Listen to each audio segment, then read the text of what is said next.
अस्सलामुअलैकुम। Welcome to my YouTube channel BS English lit hub. उम्मीद करती हूँ कि आप सब लोग खैरियत से होंगे। आज के लेक्चर के अंदर हम लोग डिस्कस करने वाले हैं types of lyric poetry. Lyric poetry के टॉपिक पे मैंने कंप्लीट वीडियो बनाई है, तो आप लोग उसको पहले सुन लीजिएगा। मैं उस वीडियो का लिंक डिस्क्रिप्शन बॉक्स में डाल दूँगी। तो चलते हैं हम अपने आज के लेक्चर की तरफ। सोनेट लिरिक पोइट्री की बहुत अहम टाइप होती है और ये शॉर्ट पोइम होती है जो 14 लाइन्स पर मुश्तमिल होती है। इसे ज़्यादातर पर्सनल फीलिंग्स जैसे लव, ब्यूटी, टाइम, मोरालिटी या इमोशनल थॉट्स एक्सप्रेस करने के लिए लिखा जाता है।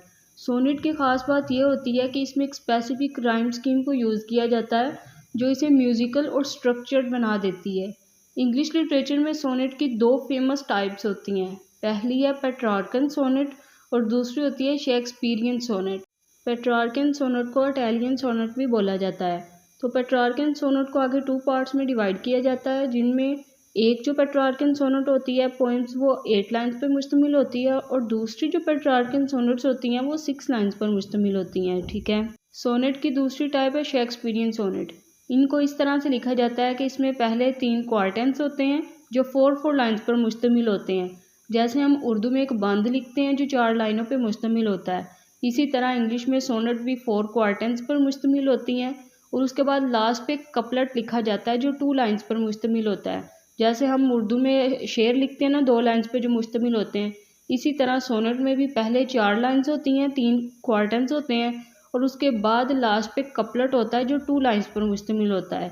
तो जो शेक्सपियरियन सोनेट होती हैं इनका स्ट्रक्चर इस तरह से होता है। सोनेट की हिस्ट्री में विलियम शेक्सपियर, पेट्रार्क और जॉन मिल्टन ये बहुत इंपॉर्टेंट पोइट्स हैं जिन्होंने इस फॉर्म को पॉपुलर बनाया। अगर हम सिंपल अल्फाज में कहें तो सोनेट एक स्ट्रक्चर्ड लिरिक पोइम है जो छोटी लेंथ के बावजूद डीप इमोशंस और कॉम्प्लेक्स आइडियाज़ को आर्टिस्टिक और म्यूज़िकल अंदाज में एक्सप्रेस करती है। ठीक है। इसके बाद है ओड। ओड एक ऐसी पोइम होती है जो किसी की तारीफ़ करने या किसी भी टॉपिक पर डीपली सोचना हो तब लिखी जाती है। अब तारीफ़ किसी भी पर्सन, ऑब्जेक्ट या नेचर की जा सकती है और किसी भी टॉपिक पर, किसी भी आइडिया पर गहरा रिफ्लेक्शन लेने के लिए ये पोइट्री लिखी जाती है। और इस पोइट्री का टोन सीरियस होता है, लेकिन जो पोइट है उसके इमोशंस स्ट्रॉन्ग होते हैं क्योंकि उसने इसके अंदर किसी की तारीफ़ करनी होती है या किसी भी टॉपिक पर डिटेल में बात करनी होती है। ठीक है। नेक्स्ट ओड की भी कुछ टाइप्स हैं, लेकिन हम उनको अपने नेक्स्ट लेक्चर के अंदर डिस्कस करेंगे। इंग्लिश लिटरेचर में जॉन कीट्स की जो ओड्स हैं जैसे ओड टू अ नाइटिंगेल और odd on a Grecian earn, ये बहुत इंपॉर्टेंट और फेमस पोइम्स हैं, फेमस ओड्स हैं जॉन कीट्स की, क्योंकि ये नेचर और ब्यूटी पर गहरी बात करती हैं, डीप रिफ्लेक्शन रखती हैं। अगर हम सिंपल अल्फाज में देखें तो ओड एक लिरिकल पोइम है जो किसी भी चीज़ की तारीफ़ करने या उस पर थॉटफुल रिफ्लेक्शन करती है और एलिवेटेड लैंग्वेज के ज़रिए इमोशंस को एक्सप्रेस करती है। एलिवेटेड लैंग्वेज का मतलब है पोइटिक लैंग्वेज, यानी ऐसी लैंग्वेज जिसकी स्टाइल में पोइट्री लिखी जाती है उसको बोलते हैं एलिवेटेड लैंग्वेज। ठीक है। इसके बाद है एल्गी। एल्गी एक ऐसी पोइम होती है जो लॉस, डेथ या सैडनेस को एक्सप्रेस करती है। इसमें पोइट अपने इमोशंस को जैसे ग्रीफ, सोरो, रिमेम्बरेंस या रिफ्लेक्शंस को शेयर करता है। ये पोइम सिर्फ रोना धोना या गम के इजहार के लिए नहीं होती, बल्कि अक्सर इन पोइम्स के एंड पे एक्सेप्टेंस या कंसोलेशन भी होती है। यानी अगर आपका कोई दुख है, आप अपना दुख किसी के साथ शेयर करते हैं तो आपको वो तसल्ली भी देता है और आप अपने उस दुख को कबूल भी कर लेते हैं। नेक्स्ट, एल्गी की भी 3 स्टेजेस हैं।